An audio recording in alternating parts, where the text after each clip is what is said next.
कृष्ण जन्माष्टमी की कथा। द्वापर युग में पृथ्वी पर राक्षसों के अत्याचार बढ़ने लगे। पृथ्वी गाय का रूप धारण कर अपनी व्यथा सुनाने के लिए तथा अपने उद्धार के लिए ब्रह्मा जी के पास गई। ब्रह्मा जी सब देवताओं और पृथ्वी को विष्णु के पास क्षीर सागर में ले गए। उस समय भगवान विष्णु अनंत शैया पर शयन कर रहे थे। स्तुति करने पर भगवान की निद्रा भंग हो गई।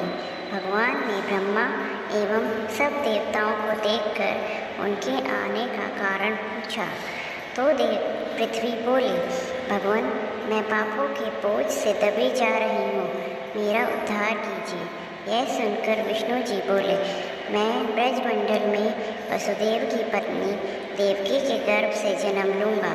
तुम सब देवतागण ब्रजभूमि में जाकर यादव वंश में अपना शरीर धारण करो।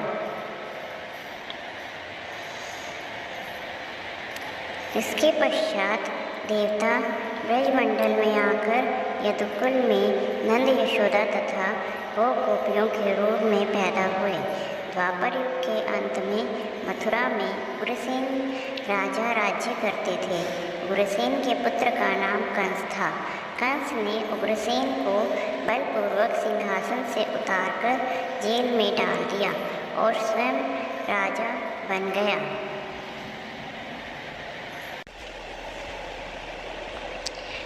कंस की बहन देवकी का विवाह यादव कुल में वसुदेव के साथ निश्चित हो गया। जब कंस देवकी को विदा करने के लिए रथ के साथ जा रहा था तो आकाशवाणी हुई कि हे कंस, जिस देवकी को तू बड़े प्रेम के साथ विदा कर रहा है उसका 8वां पुत्र तेरा संहार करेगा। आकाशवाणी की बात सुनकर कंस क्रोध से भरकर देवकी को मारने को तैयार हो गया। उसने सोचा, न देवकी रहेगी न उसका कोई पुत्र होगा। वसुदेव जी ने कंस को समझाया कि तुम्हें देवकी से तो कोई भय नहीं है, देवकी की 8वीं संतान से तुम्हें भय है, इसलिए मैं इसकी 8वीं संतान को तुम्हें सौंप दूंगा। तुम्हारी समझ में जो आए उसके साथ वैसा ही व्यवहार करना। कंस ने वसुदेव की बात स्वीकार कर ली और वसुदेव और देवकी को कारागार में बंद कर दिया। तत्काल नारद जी वहां आ पहुँचे और कंस से बोले कि यह कैसे पता चलेगा कि 8वां गर्भ कौन सा होगा, गिनती प्रथम से या अंतिम गर्भ से शुरू होगी। कंस ने नारद जी के पराश्रम पर देवकी के गर्भ से उत्पन्न होने वाले समस्त बालकों को मारने का निश्चय कर लिया। इस प्रकार एक एक करके कंस ने देवकी के 7 बालकों को निर्दयतापूर्वक मार डाला। भाद्रपद के कृष्ण पक्ष की अष्टमी को रोहिणी नक्षत्र में श्री कृष्ण का जन्म हुआ। उनके जन्म लेते ही जेल की कोठरी में प्रकाश फैल गया। वसुदेव देवकी के सामने शंख, चक्र, गदा एवं पद्मधारी चतुर्भुज भगवान ने अपना रूप प्रकट कर कहा, अब मैं बालक रूप का धारण करता हूँ।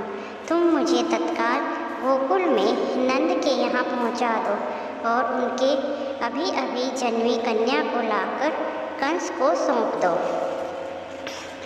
तत्काल वासुदेव जी के हथकड़ियाँ खुल गई, दरवाजे अपने आप खुल गए, पहरेदार सो गए। वसुदेव श्री कृष्ण को टोकरी में रखकर गोकुल को चल दिए। रास्ते में यमुना श्री कृष्ण के चरणों को स्पर्श करने के लिए बढ़ने लगी। भगवान ने अपने पैर लटका दिए। चरण छूने के बाद यमुना घट गई। वसुदेव यमुना को पार कर गोकुल में नंद के यहाँ गए। बालक श्री कृष्ण को यशोदा की बगल में सुलाकर कन्या को लेकर वापस कंस के कारागार में आ गए। जेल के दरवाजे पूर्ववत बंद हो गए। वसुदेव जी के हाथों में हथकड़ियाँ पड़ गई। पहरेदार जाग गए। कन्या के रोने पर कंस को खबर दी गई। कंस ने कारागार में आकर कन्या को लेकर पत्थर पर पटक कर मारना चाहा, परंतु वह कंस के हाथ से आसमान में उड़ गई और देवी का रूप धारण कर बोली, हे कंस, मुझे मारने से क्या लाभ है? तेरा शत्रु तो गोकुल में पहुंच चुका है। यह दृश्य देख कंस हतप्रभ और व्याकुल हो गया।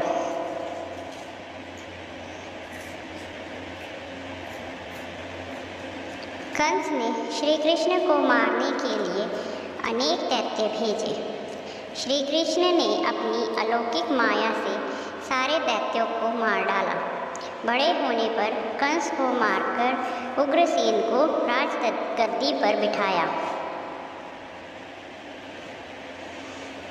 भाद्रपद कृष्ण अष्टमी को श्री कृष्ण जन्माष्टमी कहते हैं, क्योंकि यह दिन भगवान श्री कृष्ण का जन्म दिवस माना जाता है। यह तिथि उसी शुभ घड़ी की याद दिलाती है और सारे देश में बड़ी धूमधाम से मनाई जाती है। इस शुभ अवसर पर कान्हा के भक्त व्रत रखते हैं और जन्माष्टमी का त्यौहार बड़े हर्षोल्लास के साथ मनाते हैं। इस दिन भगवान के बाल रूप के विशेष पूजा की जाती है। कृष्ण जन्मोत्सव के बाद कृष्ण की पूजा होती है और रात 12 बजे के बाद पारण किया जाता है।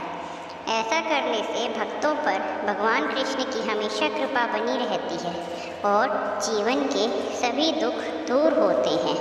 जय श्री कृष्ण।